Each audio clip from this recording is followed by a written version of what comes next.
Because even, yes, Floyd didn't have the punching power Gervonta had, but even if Gervonta lands, I don't see him hurting Jake to the point he knocks him out. This shit, I'm like, okay. Jake is bodied up, man. He's big. Yeah. Probably has 100 pounds on Gervonta. Maybe. I'd say Gervonta probably walks at 150. Oh, he's so small. So small. Jake Paul was visibly stunned after witnessing Gervonta Davis's intense, almost monstrous training regimen. Despite the intimidating display, Paul stayed upbeat and confident. He acknowledged Davis as a formidable opponent but expressed unwavering faith in his own preparation and mindset. According to Paul, it's his positivity and relentless self-belief that have fueled 5 years of rigorous training and steady improvement. He also highlighted that, despite countless sparring sessions, he has never been knocked out, something that strengthens his confidence ahead of the fight. For Paul, stepping into the ring isn't just about skill. It's about proving that discipline and belief are what truly set him apart.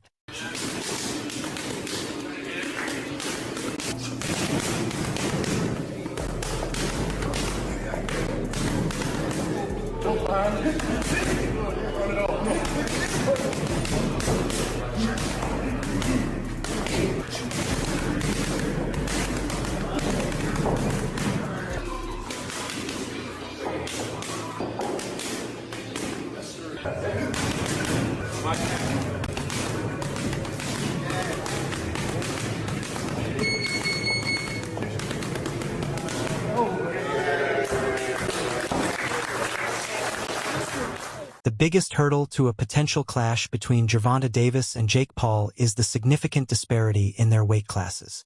Davis has earned his reputation dominating the lighter divisions, where his speed and explosive power overwhelm opponents his size. Jake Paul, in contrast, naturally carries much more weight and typically competes in the cruiserweight division. For boxing fans and analysts, the concern isn't just a few pounds. It's a chasm that makes the matchup feel nearly impossible. When weight differences become this large, it's not just about skill. Size brings power, durability, and the ability to absorb punishment. That's why many believe this fight is more fantasy than feasible.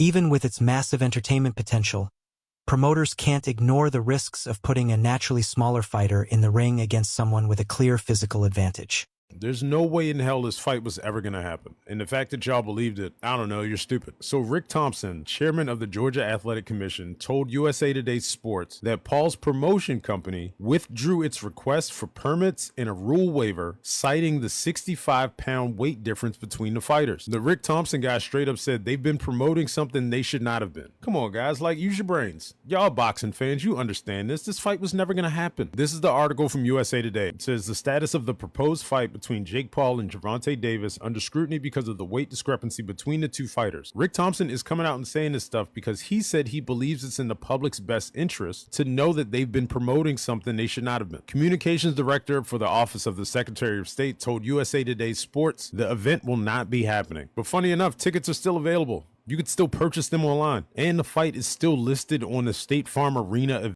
Controversy has added yet another twist, with reports revealing that the state of Georgia refused to host Gervonta Davis, forcing Jake Paul to redirect his training and plans to Miami. The incident underscores just how unpredictable and complex negotiations can be for high-profile exhibition bouts.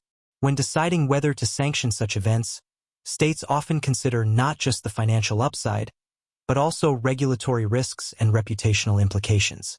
For Davis, Georgia's rejection serves as a reminder that his name still stirs both excitement and controversy. For Paul, however, the move to Miami aligns perfectly with his brand: loud, headline-grabbing, and always in the spotlight. The relocation affects more than just logistics. It shifts the tone and energy of the event. Miami, now a hotspot for celebrity-driven fight spectacles, keeps the buzz alive. But the episode highlights just how fragile and volatile these promotional ventures can be. Gervonta Davis and Jake Paul both let everybody know that the location for their exhibition fight has changed from Atlanta to Florida. And let me tell you, It wasn't because Jake Paul just woke up in the morning and decided that he was going to change the venue. No, it was because of politics once again getting in the way of a Gervonta Davis fight. The amount of times that local small politicians play around with Gervonta Davis and Gervonta Davis's fights is at the point of being ridiculous right now. There is no way without coercion that this many venues, that Gervonta Davis has this many problems with venues. But this time, it wasn't a problem with the venue. It was a problem with the state of Georgia. Now, before I get into it, let me welcome you back to the channel. If you are new to the channel, please accept my invitation to hit the subscribe button and hit the bell icon so you can be notified of when we release more videos. And if you're a longtime subscriber and supporter of the channel, thank you so much. And thank you to everybody that supports in the super thanks of the videos like this. It's a little $ by a comment. And thank you to my guy that did it yesterday with the big $5 holler. Thank you so much, man. I'll thank you directly in the video. But let's get to this because I'm sick of this, man. Every single solitary time, well, over the last 2 years, pretty much, and I'm saying this because I believe this to be true, pretty much since Gervonta Davis started having an argument with Turki Al-Sheikh. Former world champion Chris Algieri has praised Jake Paul's influence on modern boxing, emphasizing that win or lose, Paul has marketed the sport in a way few traditional fighters ever could. Algieri notes that Paul has brought in an entirely new wave of fans, people who previously had no interest in boxing, by turning his fights into crossover entertainment events. More than just a fighter, Paul has used his platform to attract high-profile opponents, including names like Gervonta Davis, who already command attention. The result is a unique blend of boxing and celebrity culture, pulling in viewers who might never have purchased a pay-per-view otherwise. Algieri argues that Paul's promotional savvy shouldn't be dismissed simply because he isn't a world champion. On the contrary, it highlights how boxing's future growth may rely on personalities willing to blur the line between pure sport and spectacle. But it's mostly win-win for him. Right. So what does Gervonta Davis? Hold on. I got to respond. That's what I want, Chris. Go ahead. I didn't even get to talk. Please. So what has he done for the sport? I mean, manufactured or not, he went out there and he performed and he got knockouts and people tuned in. Boxing fans tuned in. And you can talk about that shoe fight and that shoe. They're not boxing fans. Gervonta Davis sold pay-per-views to boxing fans. And he got boxing fans to come to fights, which is so needed. Desperately needed in this day and age. They marketed him that way. You can market anybody. You can market it that way. You can market it that way. And champ, you should know better because you and I were very marketable and never got any marketing except as opponents for high-level fighters. And you should know that. They talk about great white hypes and all this other stuff. No, that's absolutely not true. They manufacture what they want to manufacture. Shakur Stevenson can be marketable. He's not ghetto enough. Andre Ward was very marketable. He's not ghetto enough. Why do black fighters only get marketed when they're quote-unquote ghetto, when there's class guys who you can market as great examples? Shakur Stevenson, Andre Ward, so on and so forth. Yeah, I'm going to say it. Yeah, I'm saying it. People complain because I'm too real, and I'm going to be honest. Why could Ray Leonard be manufactured as a...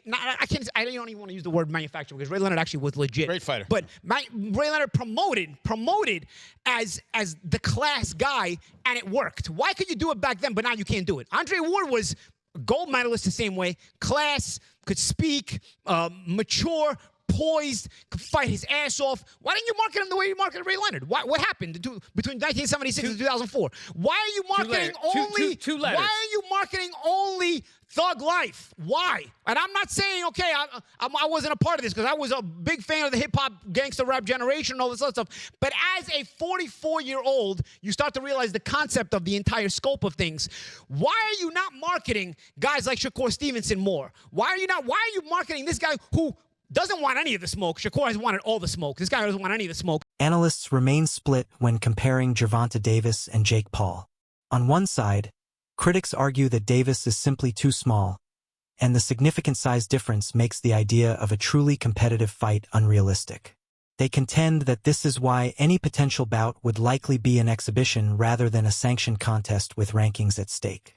The issue with exhibitions, they point out, is that without real consequences, they struggle to maintain long-term fan interest. On the other side, Many believe Davis's lightning-fast speed, slick technique, and high boxing IQ would allow him to dominate Paul regardless of the size disparity.